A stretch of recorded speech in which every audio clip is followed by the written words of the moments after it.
لاہور سمیت ملک کے اکثر علاقوں میں بارش سے جل تھل ایک ہو گیا ہے۔ مری اور گلیات بھی بھیگ گئے ہیں۔ کراچی میں بھی کہیں کہیں بوندا باندی ہوئی ہے۔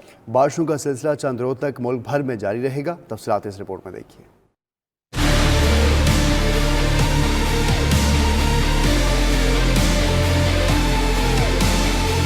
ملک بھر میں بادلوں نے رنگ جما دیا۔ کئی شہروں میں سارا دن رم جم لگی۔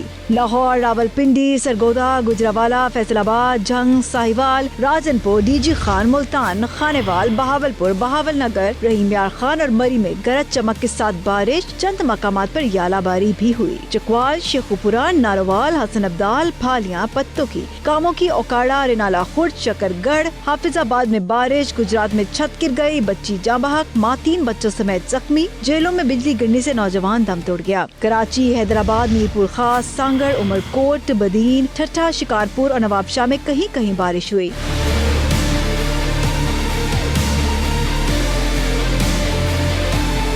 خیبر پختونخوا میں ملاکنڈ، منسیرہ، ہری پور، ایبٹ آباد، سوات، دیر، پشاور، نوشہرہ، چارسدہ، پرا چنار، ہنگو، کوہاٹ، بنو، ڈی آئی خان، وزیرستان میں بارش اور ژالہ باری ہوئی۔ بلوچستان کے علاقے لسپیلا، گوادر، کیچ، اواران، خوزدار، کلات، زیارت، جھیل مکسی، یوب، سبی، کوہلول، ڈورالائی، بارکھان میں کہیں کہیں تیز ہواؤں کے ساتھ بارش ہوئی۔ گلگت بلتستان میں بھی بادل برسے۔ آزاد کشمیر کے تمام اضلاع بھیگ گئے۔ محکمہ موسمیات کے مطابق آئندہ 24 گھنٹوں کے دوران پنجاب بھر میں بارش کا امکان ہے۔ کراچی سمیت اندرون سندھ کے کئی اضلاع بھی بھیگ جائیں گے۔ خیبر پختونخوا، آزاد کشمیر، بلوچستان کے وسطی اور جنوبی علاقوں اور گلگت بلتستان میں بھی چند مقامات پر گرج چمک کے ساتھ بارش کا امکان ہے۔